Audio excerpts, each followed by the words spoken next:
Bonjour et bienvenue à la musique du Château de Pau. Nous voici aujourd'hui au Musée national du Château de Pau. Nous allons parler de la musique à l'époque Renaissance et pour cela, nous sommes en compagnie de Marion. Avant de commencer, pouvez-vous nous dire 2 mots sur cette époque qu'est la Renaissance? Alors en fait, la Renaissance, c'est une époque qui vient tout de suite après le Moyen-Âge. Et on va avoir un retour aux croyances antiques et surtout aux mythologies grecques et romaines. Donc les dieux que vous connaissez, Mars, etc.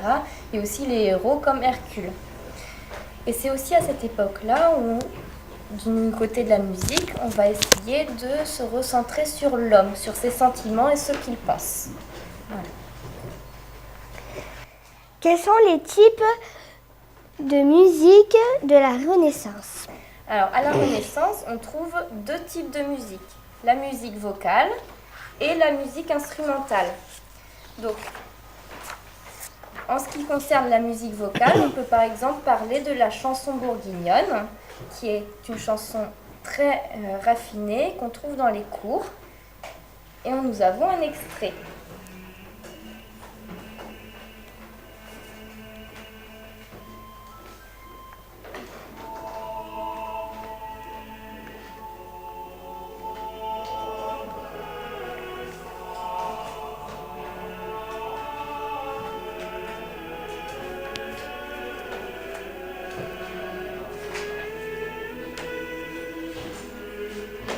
Voilà, donc en fait, cette musique a une alternance entre les refrains et les couplets, comme on connaît aujourd'hui.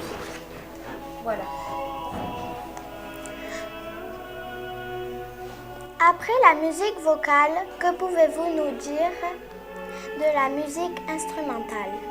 Alors en fait, depuis 1454, l'invention de l'imprimerie, cela va développer la diffusion de la musique instrumentale grâce à des tablatures. Donc on va pouvoir voir une tablature à l'écran peut-être. Donc un exemple de tablature de luth.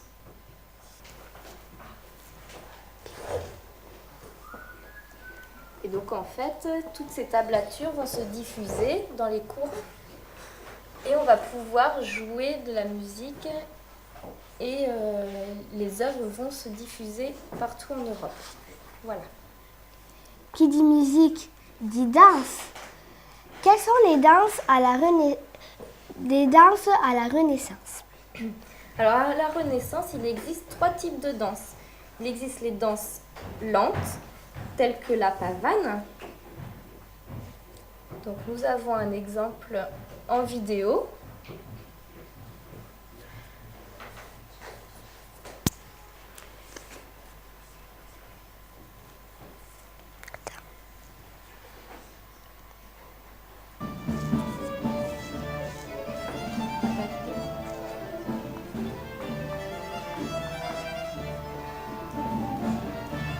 Donc en fait, ce sont des danses très solennelles qu'on va danser à la cour du roi, essentiellement.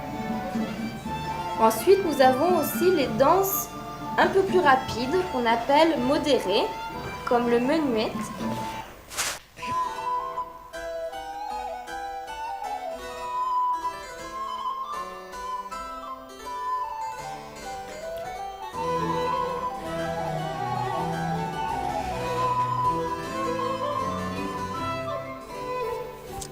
Et enfin, nous avons les danses un peu plus rapides, encore plus rapides. Ce sont les danses vives, comme la gaillarde, que nous pouvons écouter maintenant. Et en fait, cette gaillarde suit toujours une pavane, qui est lente. Une alternance comme ça.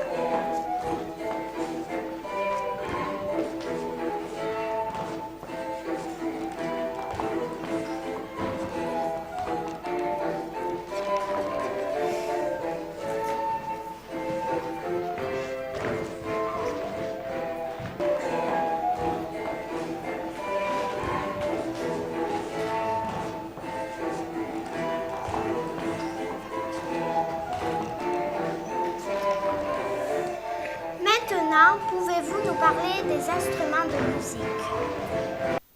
Comme aujourd'hui, il existe 3 types de familles, donc la famille des cordes, des vents et des percussions.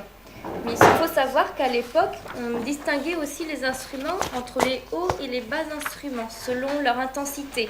C'est-à-dire que plus il faisait plus le son était fort, plus on l'appelait, c'était les hauts instruments, si vous voulez. Et si le son était plus doux, c'était un bas instrument. Comme ça qu'on les classait. D'accord ? Pouvez-vous nous donner quelques exemples d'instruments à cordes?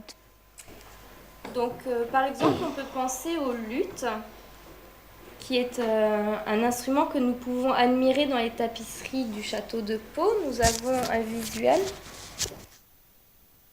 Vous allez voir.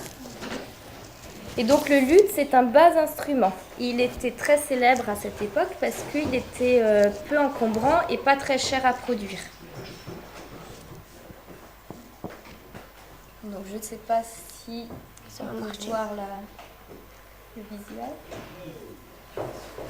Voilà, donc ça c'est un tympanon, également un instrument qui est apparenté à la cithare. Et donc là, on frappe cet instrument à l'aide de fines baguettes, comme vous pouvez le voir sur cette tapisserie du château de Pau. Pouvez-vous faire de même pour les instruments à vent? Alors, pour les instruments à vent, on peut penser à la flûte traversière. Voilà, nous avons un exemple ici. Nous avons également des cornets. Donc, nous avons différents exemples. Nous en avons un ici sur un chapiteau joué par un petit angelot. Nous avons d'autres représentations. Voilà. Donc ici c'était sur une tapisserie et ici c'est un bas-relief sur une cheminée. Voilà. Toujours dans les instruments à vent, on peut penser à la flûte de Pan. Et également à la cornemuse, dont on a une représentation très détaillée. Et les nombreux corps de chasse que nous trouvons dans les scènes de chasse, dans les tapisseries de chasse. Voilà.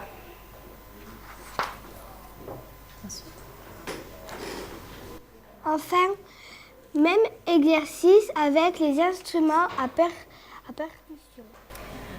Donc un instrument à percussion très célèbre auquel on peut penser, c'est le tambour. Voilà. Qui était d'abord utilisé à l'armée et qui finalement s'est imposé dans les danses afin de donner du rythme. On peut terminer notre liste avec les cymbales et le triangle. Donc nous avons une représentation de chacun sur un bas-relief d'une cheminée. Voilà, donc là les cymbales et ensuite le triangle.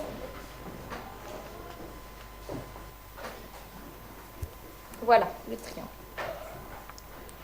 Pouvez-vous nous parler de la musique au château de Pau? Alors ici, le musée national du château de Pau, il est très célèbre pour Henri IV et également ses grands-parents. Donc Henri, ses grands-parents et ses parents, pardon. Donc tous étaient des grands mélomanes et ils avaient de nombreux artistes à la cour, tels que des luthistes, des joueurs de mandoline, des guitaristes, des violonistes, etc. On peut penser que la musique avait un rôle très important au château de Pau au vu des collections. Donc on a pu voir beaucoup d'instruments représentés tout au long du château. Et c'était représenté sous différentes formes. Des scènes de chasse, de guerre, mais aussi lors de repas, de banquets et des réunions musicales. Voilà, voilà que se termine notre émission au château de Pau. Nous vous invitons bien sûr à venir le visiter et à admirer sa très belle collection. À très bientôt et on se quitte en musique bien sûr.